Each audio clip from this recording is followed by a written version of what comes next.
जय हिंद। इजराइल जो देश है उसके दक्षिणी भाग यानी गाजा में तो युद्ध चल ही रहा था। अचानक से 17 सितंबर के दिन इजराइल के ऊपरी भाग यानी ऊपरी देश लेबनान, लेबनान के बाद हिजबुल्लाह नाम का जो आतंकवादी संगठन है, जिसे उसे इजराइल से काफ़ी उसका टसन चलता है, वहाँ पर अचानक से लगभग 3,000 लोगों के जेब में ब्लास्ट होना चालू हो गया और इसमें लगभग 27 से 2800 लोग बहुत बुरी तरह से जख्मी हो गए हैं। किसी का पैर उड़ गया है, किसी की किडनी बाहर आई है, किसी की आंतें बाहर आई हैं, किसी लोग का आंख खराब हो गया है। तो लगभग लगभग जो भी लोग इसमें जख्मी है वो लाइफ टाइम तक कोई बड़ा काम नहीं कर पाएंगे। किसी का हाथ उड़ गया है, आंख खराब हो गई, जिंदा बच जरूर जाएंगे, लेकिन इतना बेरहमी से मारा गया है कि अब वो एक आदमी अगर मर जाता तो एक आदमी की कमी हो जाती, लेकिन वो ऐसा बचा रहेगा कि उसके लिए लाइफ टाइम एक आदमी देखभाल के लिए चाहिए। ये अटैक कैसे हुआ? और ये इजराइल है, इजराइल के ऊपरी भाग में। इजराइल अपने दुश्मनों को निपटाने के लिए प्रसिद्ध है। इजराइल ने इस छोटे से दिखने वाले पेजर जो डिवाइस होता था उसमें ब्लास्ट कर दिया। देखिए, पेजर जो होता है रेडियो की तरह काम करता है। जैसे हम लोग रेडियो लेके घूमते हैं, उसके लिए कोई टावर वगैरह की जरूरत नहीं है। रेडियो हम लोग फ्रीक्वेंसी मिलाते हैं, इतने फ्रीक्वेंसी पे वो बजने लगता है। उसी तरह पेजर जो होते थे, ये पहले ज़माने में मोबाइल नहीं होता था तो इसी पे मैसेज आते थे, और ये पहले बहुत छोटा मैसेज भेजता था। पहले केवल एक ही डायरेक्शन से भेजा जा सकता था जैसे रेडियो होता है। बाद में धीरे धीरे टेक्नोलॉजी डेवलपमेंट हुआ, इसमें छोटे छोटे मैसेज भी आ जाने लगे यहाँ पर। इसके लिए कोई मोबाइल नेटवर्क की ज़रूरत नहीं होती है, जिससे कि इसका लोकेशन पता नहीं चल पाता है। और ये भी मोबाइल की तरह ही काम करता था। इसे आप लोग कई मूवी में भी देखे होंगे पेजर, इसको यहाँ पे पुष्पा मूवी में देखे होंगे, इसके पे मैसेज आ जाता है इसी पेजर पे। यहाँ पर डेंजर वगैरह का यहाँ पे अपना मैसेज वगैरह भेजता होगा, ये उसका हेल्पर है। यहाँ पर आप गैंग्स ऑफ वासेपुर मूवी भी देखे होंगे, तो गैंग्स ऑफ वासेपुर में ये जो फैजल खान रहता है, इसके पैर यहाँ पर एक तो आप देखेंगे पेजर ये डिवाइस लगा होता है। ये पेजर डिवाइस जो होता है ये उस समय मोबाइल जब नहीं हुआ करती थी तो यही मोबाइल था। ये रेडियो की तरह काम करता था, लेकिन धीरे धीरे चेंज डेवलपमेंट हुआ। अब सबके पास मोबाइल हो गया। अभी कौन पेजर लेके घूम रहा है? अब जैसे वॉकी टॉकी कौन लेके घूम रहा है? अभी रेडियो लेके कौन घूम रहा है? पहले वॉकमैन पे लोग मैच देखते थे, वैसे ही ये भी था। लेकिन इसकी एक फायदा ये था कि इससे मोबाइल जो था वो उससे लोकेशन का नहीं पता चलता था। लेकिन इजराइल ने क्या किया, लोगों के मोबाइल लोकेशन के हिसाब से चुन चुन कर उसके ऊपर ड्रोन हमला करना चालू किया।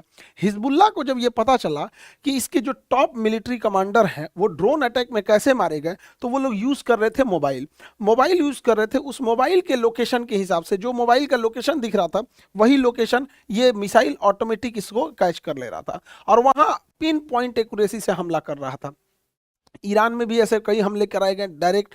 तो हिजबुल्लाह ने एक एडवाइजरी जारी किया कि अपने सारे मोबाइल हटा दो, फेंक दो, पानी में फेंक दो, या फिर कहीं लोहे के मजबूत ताबूत में रख दो ताकि सिग्नल ना पता चल सके यहाँ पे, ताकि इजराइल को इसकी जानकारी ना मिल सके। और इसी ने कहा कि आप लोग पेजर मोबाइल का यूज़ करिए, पेजर डिवाइस का। ये पेजर से एक फ़ायदा तो हिजबुल्लाह को ये हो गया कि इससे कोई लोकेशन नहीं बता सकता। जैसे हम कहीं रेडियो लेके सुन रहे हैं तो कोई कैसे बता देगा हम कहाँ खड़े हैं, लेकिन अगर मोबाइल लेके सुनेंगे तो मोबाइल से पता चल जाएगा कि हम मोबाइल लेके कहाँ खड़े हैं, किस टावर लोकेशन में। लेकिन अब रेडियो पे आप सुनिए तो कोई नहीं आपको होगा। सपोज कि अगर हमें कोई भाषण दे, जैसे हमारे प्रधानमंत्री कहें कि हम देश के लिए कल एक बहुत जरूरी सूचना देने वाले हैं, लेकिन यह सूचना केवल रेडियो पे आएगा, तो कौन कहाँ से सुन रहा है किसी को नहीं लोकेशन पता चलेगा। तो इसका फायदा यही था कि लोकेशन का पता नहीं चलता था। हिजबुल्लाह अचानक से पेजर पे ही मैसेज भेजता था, सारे के सारे एक्टिवेट हो जाते थे।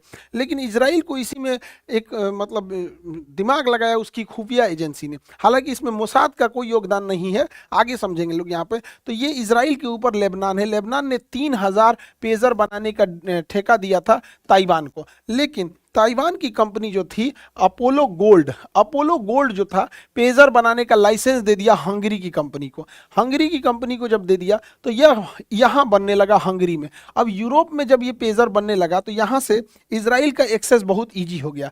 जब ये हंगरी से वापस यहाँ आ रहा था, इसी बीच में इजराइल ने यहाँ पर कुछ ना कुछ उसमें ऐसा अपलोड किया जो ब्लास्ट किया। आगे समझेंगे हम लोग कैसे किया था। जब ये पेजर हंगरी से 3,000 की संख्या में लेबनान के पास पहुंचा, इसी बीच इजराइल की खुफिया एजेंसी मोसाद के कहने पर इसकी एक यूनिट 8200 है, यहाँ पे इसकी मिलिट्री की एक यूनिट है, उसने क्या किया, प्रोडक्शन में ही इसके बैटरी के बगल में एक विस्फोटक लगा दिया और उस विस्फोटक लगने के बाद ही ये पेजर पहुंचा था लेबनान में। अब ये विस्फोटक क्या था, अपोलो गोल्ड कंपनी का पेजर हो गया यहाँ पर। और इसमें क्या किया गया था, इसकी बैटरी जो थी, बैटरी ये चार्ज होता है जैसे मोबाइल चार्ज होते हैं वैसे ये भी चार्ज होता है। तो इसके बैटरी के बगल में एक छोटा सा 30 ग्राम का, महज 30 ग्राम का लेकिन बहुत खतरनाक विस्फोटक जोड़ दिया, जिसको कहते हैं PETN, PETN 30 ग्राम काफी है एक इंसान का मतलब अंग को फाड़ने के लिए यहाँ पर। तो ये इसमें विस्फोटक लगा दिया और एक छोटा सा उसमें एक सॉफ्टवेयर डाल दिया जिससे कि जैसे ये पीईटी को ब्लास्ट करने के लिए हीट की जरूरत होती है, तो बैटरी के बगल में ही इस विस्फोटक को रखा और एक सॉफ्टवेयर डाला जिससे कि बैटरी हीट हो जाएगी। अब वैसे वैसे बैटरी हीट होगी, वो सॉफ्टवेयर ऑन होगा तो बैटरी हीट करके इसे ब्लास्ट कर जाएगी। और हिजबुल्ला के पास ये 3000 पेजर पहुंच गए। हिजबुल्ला ने अपने इन 3000 पेजरों को जो भी उसके खास कमांडर थे सबको दे दिया गया। कोई फल विक्रेता था, कोई ये इवन ईरान के राजदूत के पास भी ये पहुंच गया, उनकी वो आँखिए बाहर चला, ये फट गया आँखिए उनका, बेचारा ईरान को तो तबाह कर रहा है यहाँ पे। और जितने उसके खुफिया एजेंट थे सबके पास ये पहुंच गया यहाँ पे। इसी बीच ये फरवरी में आया था पेजर, फरवरी में आया था। इजराइल का था कि हम 2-3 साल बाद इसे ब्लास्ट करेंगे, जब तक कि घर घर ये पेजर पहुंच जाएगा। लेकिन इतना जल्दी अचानक ब्लास्ट इसलिए करना पड़ा क्योंकि जो हिजबुल्ला था जिसके पास एक पेजर था उसको डाउट हुआ था, उसको डाउट हुआ कि इसमें कुछ गड़बड़ी है। तो इसने अपने सीनियर को बताया कि जो पेजर हम लोग यूज़ कर रहे हैं ना, इसमें हमको लगता है कुछ गड़बड़ी है। लेकिन दिक्कत क्या हुआ, इसका सीनियर भी मोसाद का एजेंट निकला। सोचिए, हिजबुल्ला में जो सीनियर कमांडर है वो एजेंट निकला इजराइल का। इजराइल ने तो हिजबुल्ला का रक्षा मंत्री मोसाद के एजेंट को बना दिया था यहाँ पर, इतना टॉप पकड़ है। तो उसने क्या किया, जो इसका सीनियर है, पेजर की जांच कराने के बजाय इसी को मरवा दिया, कहा कि इजरायली हमले में मारा गया यहाँ पर।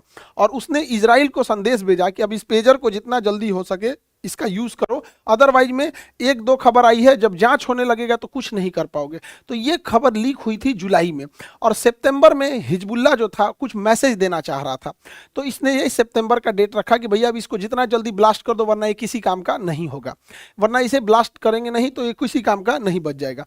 तो इसे ब्लास्ट करने के लिए प्लान बनाई गई। हिजबुल्ला जो था अमूमन 12 से 4 के बीच में, 12 बजे से 4 बजे के बीच में मैसेज भेजता था कि किस तरह से इजराइल पर अटैक करना है, क्या करना है। इसी का फायदा उठा के 3:30 बजे 17 सितंबर को 3:30 बजे इसके सॉफ्टवेयर को एक्टिवेट किया जाता है। इसे इस तरह से सेट किया गया था कि एक साथ 3000 लोगों पर मैसेज चला जाएगा। जैसे इजराइल ने वहां से मैसेज भेजा, 3:30 बजे 3000 लोगों के जेब में, अलग अलग शहर मोहल्ला गली, लोग कहीं थे, कोई गाड़ी में था, कोई घर में था, कोई दुकान पे था, उनके मोबाइल अचानक से वाइब्रेट होने लगा, पेजर जो था डिवाइस, तो उसको उठा के देखा जाता है जिससे कि क्या मैसेज आया है। तो इतना खुफिया ढंग से इसके अंदर फिट किया गया था जानबूझ के कि अगर कोई नहीं उठाएगा पेजर को तो जेब में फटेगा, तो पैर उड़ गया है, किसी की किडनी बाहर आ गई है, आंत बाहर आ गया है, पेट फट गया ऐसे, और अगर कोई उठा के मैसेज पढ़ेगा क्या चीज़ है तो ऐसे आंख के सामने फटेगा तो आंखें फट जाएगी यहाँ पे। इतना खतरनाक इसको सिस्टम बनाया गया था।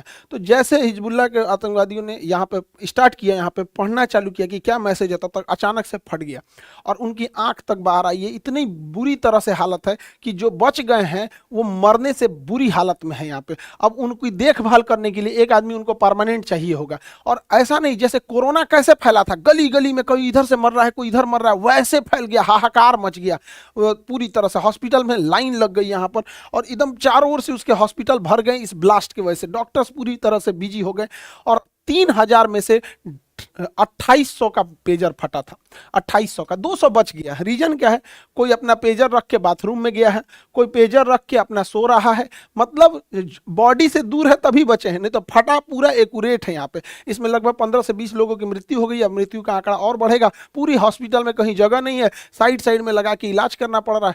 इजराइल पूरी दुनिया को दहला दिया ऐसे टेक्नोलॉजी का प्रयोग करके। हालांकि इजराइल की टेक्नोलॉजी बहुत जबरदस्त है।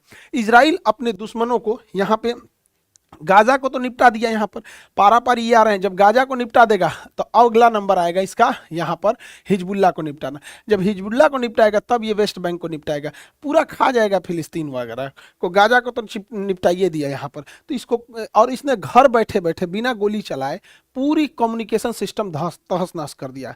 अब हिजबुल्ला को समझे में नहीं आ रहा है मैसेज कैसे दे, फोन पे दे कि क्या दे, तो पूरी तरह से तहस नहस कर दिया इसने। और ये काम किया कौन सा, तो इसकी एक एजेंसी है जिसको कहते हैं समोन मटायम। क्या भाषा है इसका, समोन मटायम, ये हिब्रू भाषा है इसका। इसको कोड में ने पता नहीं क्या बोलते हैं हिब्रू भाषा में, यूनिट 8200 ने इसको अंजाम दिया है। और यही है खतरनाक एजेंसी जो अंजाम देती है साइबर अटैक जब भी होगा इजराइल के थ्रू, तो यही एजेंसी, हमेशा याद रखिएगा, यूनिट 8200। इसमें मोसाद भाग नहीं लेती, ये मिलिट्री का विंग है, ये बहुत खतरनाक काम करती है। इजराइल जो था यूरेनियम बना रहा था, तो जो प्रकृति से यूरेनियम मिलता है ना वो उतना अच्छा नहीं होता है, तो उसे एक सेंट्रीफ्यूल में घुमा घुमा के उसमें से निकाला जाता है। कैसे हम लोग मक्खन निकालते हैं दही में से, और ऐसे दूध को मथ के, दही को मथ के यहाँ से निकाला जाता है, तो उसी तरह सेंट्रीफ्यूल होता है। इसने ऐसा अटैक किया कि सेंट्रीफ्यूल का स्पीड कभी बढ़ जाता था, कभी घट जाता था, कभी बढ़ जाता घट जाता। तो यूरेनियम दो टाइप के होते हैं, यूरेनियम 235 और यूरेनियम 238। इसी को अलग करने के लिए, जैसे मक्खन और घी को कैसे अलग करते हैं, दूध दही को ऐसे अलग करने के लिए वहाँ पे, तो इसने क्या किया, स्पीड बढ़ाने घटाने से क्या होगा, वापस सब आपस में मिल गया यहाँ पे, जिससे कि उसको और ज्यादा मेहनत करना पड़ा। हालांकि बहुत जल्दी आप देखेंगे ईरान अपना परमाणु परीक्षण करने जा रहा है। नेक्स्ट वीडियो में हम ईरान के परमाणु परीक्षण की बात करेंगे। अभी इसमें मोसाद हाथ नहीं था, यूनिट 8200 इसमें मेन इसका किरदार था। अभी इसके बाद हिजबुल्लाह में तो अभी ये पेजर ब्लास्ट हो ही रहा था, वॉकी टॉकी भी ब्लास्ट होने लगा, 15-20 आदमी वॉकी टॉकी में ब्लास्ट में होने लगे यहाँ पे। ये भी क्या हुआ, ताइवान कह रहा है कि भाई हमारे यहाँ से नहीं बना, इसमें मेड इन चाइना लिख रहा है यहाँ पे, ये भी ब्लास्ट हो गया। अब बात किस पे करें लोग, इसके अलावे लोग जो छतों पे सोलर प्लांट लगाए हैं ना, कहने के लिए सोलर प्लांट है, इसके अंदरवा बम है। अब पता ही नहीं चल रहा है उन लोग को भड़केगा क्या। अब अगला ब्लास्ट आप देखिएगा वहाँ एसी में होने वाला है, जो लोग एसी लगाए होंगे गर्मी में उड़ेगा यहाँ पर। अभी इजराइल ने ऐसे खुफिया एजेंसी में लेबनान के अंदर हिजबुल्लाह के आसपास के एरिया में बहुत सारे ऐसे टूथपेस्ट घूम रहे हैं, जिसको टूथपेस्ट कोई करेगा तो मर जाएगा यहाँ पे। अब कुछ दिन में ये सुनाई देने वाला है कि वहाँ टूथपेस्ट से मरने वाले हैं सब वहाँ पे। अब कोई भैया तुम लोग देखो, मंजन के जगह अब तुम लोग न दत्तवन करो भाई, हम क्या कर सकते हैं, हम तो समझाइए सकते हैं, आगे तुम्हारी मर्जी, तुम लोग क्या कांड किए हो। सामने वाले का हैसियत देख के ना लड़ा जाता है। और अगर अभी पावर नहीं तो पढ़ाई लिखाई करो, 10-15 साल में परमाणु बम ले आ देना। कौन चीज चिटपुटिया फेंकते हो इजराइल के ऊपर, बताओ। ये सब घुसियाएगा सब तो इजराइल के ऊपर क्या करेगा सब, AK-47 दो चार को रॉकेट मार देगा सब। ई बेवकूफों को ही नहीं समझ में आता है कि जितना ही रॉकेट मारेगा सबको आयरन डोम से मार के गिरा देगा, और उसके बाद पूरे विश्व को कहेगा कि हम तो अपने बचाव के लिए किए हैं, क्योंकि इनको तो भाई बहाना मिल गया यहाँ पे। सब जगह चिटपुटिया मारता है सब यहाँ पे। पढ़ाई लिखाई करो, जितना ये सब पढ़े लिखे हैं सब यहाँ पे, तुम भी बना लो परमाणु बम। कौन मना किया, ये लोग पैदा हुए थे क्या परमाणु बम लेके, या अमेरिका पैदा हुआ था? भारत ने कभी परमाणु बम लेके हम लोग आए थे क्या? गुलामी झेले, 1962 की लड़ाई में हम लोगों को हैसियत दिखा दिया था चाइना ने। उसी समय हमारे देश ने सोचा था कि कुछ भी हो जाए हम परमाणु बम बना के रहेंगे। आज चाइना की औकात है? नहीं है। तो भाई तुम्हें अपने देश का रक्षा करने का अधिकार है, उसे अपने देश की रक्षा करने का अधिकार है। और तुम लोग पारा पारी आओगे तो ये सबको निपटा देगा, और एक साथ आने की तो ताकत है ही नहीं है। खैर क्या ही बोलेंगे हम यहाँ पे, तो आयरन डोम से मार के गिरा देता है यहाँ पे। अब हम लोगों को समझने की जरूरत है कि जब लेबनान में ये हो सकता है तो हम लोग का ही मोबाइल काहे नहीं फट सकता है? ये चाइना से बन के आ रहा है, क्या पता चाइना इसमें बैटरी की जगह पे क्या लगाया। हम लोग को दिख रहा है कि भैया इतना बड़ा बैटरी है, पता चला इसमें आधे दूर बैटरी है, आधा दूर विस्फोटक रखा हुआ है। कईयों हम लोग उधिया जाएंगे लोग यहाँ पे, कोई ठीक नहीं है। तो सरकार को चाइना से आने वाले लैपटॉप, टैबलेट, मोबाइल, इवन जो भी इलेक्ट्रॉनिक डिवाइस है जो बाहर से किसी क्लाउड या सर्वर द्वारा कंट्रोल हो सकता है, उस पर तत्काल प्रतिबंध लगाना चाहिए। और जो भी डिवाइस बने भारत में बनते रहना चाहिए। यहाँ पर हम लोग पता नहीं क्या कर रहे हैं, मेक इंडिया के नाम पर यहाँ पे हम लोग यूपीआई बना के खुश हैं कि हम लोग यूपीआई बना लिए। एक दिन गूगल बाहर करेगा ना जीमेल से, सारा यूपीआई बंद हो जाएगा। हम लोग हल्ला कर रहे हैं डिजिटल इंडिया, डिजिटल इंडिया। हम लोग डिजिटल इंडिया नहीं है, डिजिटल यूजर हैं हम लोग। अमेरिका का बनाया ट्विटर यूज कर रहे हैं, फेसबुक यूज कर रहे हैं, व्हाट्सअप यूज कर रहे हैं, यूट्यूब, गूगल यूज कर रहे हैं। हमें भैया हम लोग यूजर हैं, हम लोग क्रिएटर नहीं है, यूज कर रहे हैं। कोई टिकटॉक पे आके नाच रहा है, कोई इंस्टाग्राम पे आके नाच रहा है। कईयों बंद करेगा रूस की तरह, हम लोग का हालत खराब हो जाएगा। डिजिटल इंडिया का मतलब ये थोड़ी होता है कि जियो का 1.5 GB डाटा शाम को 4 बजे खत्म करके फूंक दिए, काम खत्म, हाँ डिजिटल इंडिया हो गया। ऐसे नहीं होता है, हम लोग डिजिटल यूजर बन चुके हैं। अब जरूरत है देश को आगे बढ़ने की, अपना डिवाइस अपने कंट्रोल में रखने की, वरना एक दिन हम लोग के साथ भी कहीं क्या पता चाइना ऐसे कर दे।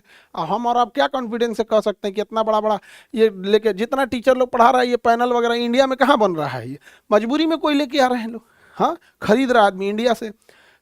कैमरा हो गया, टीवी हो गया, ये सब सस्ता सस्ता सस्ता चाइना में बन रहा है। घर घर में अगर वो ब्लास्ट कराना चाहे हम लोग को तो पंगु बना के रख देगा यहाँ पे। तो ये सोचने की जरूरत है दोबारा मेक इन इंडिया को, जिससे कि भारत जैसे देश को सुरक्षित किया जा सके। और 71वीं बीपीएससी वाले जो बच्चे हैं उन लोग का बोरिंग रोड सेंटर पे 24 सितंबर को नया बैच है, और यहाँ वाला तो बैच भर गया है। और एक सूचना उन लोगों के लिए कि इस बार हम लोग जैसे कि एक नई परंपरा स्थापित करने के लिए अलग अलग जैसे रियल एग्जाम लिए जाते हैं सेंटर बुक करके, वैसे हम लोग भी इस बार एग्जाम ले रहे हैं। तो 22 तारीख को 22 सितंबर को बिहार नहीं भारत का सबसे बड़ा जो एग्जाम सेंटर है जहां एक साथ इतने बच्चे बैठ के एग्जाम दे सकते हैं, उसको हम लोग ने बुक कर लिया है। और वहां पर एक साथ बीपीएससी जो है बिहार पब्लिक सर्विस कमीशन, वहां के बच्चे बैठ के एग्जाम देंगे बापू परीक्षा परिसर में। और ये बिहार सरकार का एक सराहनीय काम है कि एक इतने बड़े सेंटर में, जैसे चाइना वगैरह में एग्जाम होता है उस तरह से होगा पूरी तरह से। तो जो भी बच्चे अभी इनरोल नहीं हुए, हालांकि सीटें लगभग 90% से ज़्यादा भर चुकी हैं और लगभग कंप्लीट ही होगा, तो जो लोग नहीं होंगे वो ऑफिस में आके अपना फॉर्म भर देंगे ताकि जाके आप लोग वहाँ एग्जाम दे सके और अच्छे से उसमें स्कोर कर सके और बेहतर नंबर ला सके। तैयारी करते रहिएगा। और जो 69 की इंटरव्यू देने वाले हैं आप लोग के लिए इंटरव्यू पैनल स्टार्ट हो चुका है, गाइडेंस भी स्टार्ट हो गई है, कैसे कैसे गड़बड़ी नहीं करना है आप लोग को, क्योंकि इंटरव्यू का नंबर ये इस चीज़ में डिसाइड करता है कि आपको अच्छा पोस्ट मिलेगा कि नहीं। जब आप इंटरव्यू में जाते हैं तो वहाँ केवल आपको 4 बोर्ड मेंबर मिलते हैं, जबकि यहाँ देखिएगा सारे लोग हमारे यहाँ x BPSC member, x BPSC member, x BPSC member, जितने लोग हैं ये सारे के सारे लोग ओरिजिनल इंटरव्यू लेते थे जब वहाँ से रिटायर हुए तो हम लोग के पास आए हैं ताकि आप लोग को अच्छे से अच्छी सुविधा दिया जा सकते हैं। तो ये भी स्टार्ट है। और बोर्ड एग्जाम वाले बच्चे 10th वाले और 12th वाले अच्छे स्टैंडर्ड से पढ़ाई कीजिए ताकि आगे जाके दिक्कत ना हो, चाहे आप नीट जेई में जाना चाहें या आईएएस पीसीएस में जाना चाहें। तो जो 10th वाले बच्चे हैं उनके लिए प्रारंभ बैच, और जो 11th 12th वाले जो बच्चे हैं फाइनल उसके लिए एक प्रारंभ है और एक आरंभ बैच है। तो आप लोग के लिए ये है ताकि स्टैंडर्ड आपका अच्छा हो सके। नेक्स्ट वीडियो में हम चर्चा करेंगे कि ईरान का परमाणु कार्यक्रम कंप्लीट हो गया है, अब कब वो उसे ब्लास्ट करने वाला है, और हूती विद्रोहियों के पास हाइपरसोनिक मिसाइलें कैसे चली आई, और इजराइल दोबारा युद्ध करने जा रहा है लेबनान से अब इसको आगे निकट भविष्य में। तो इसकी चर्चा नेक्स्ट क्लास में करेंगे। जय हिंद।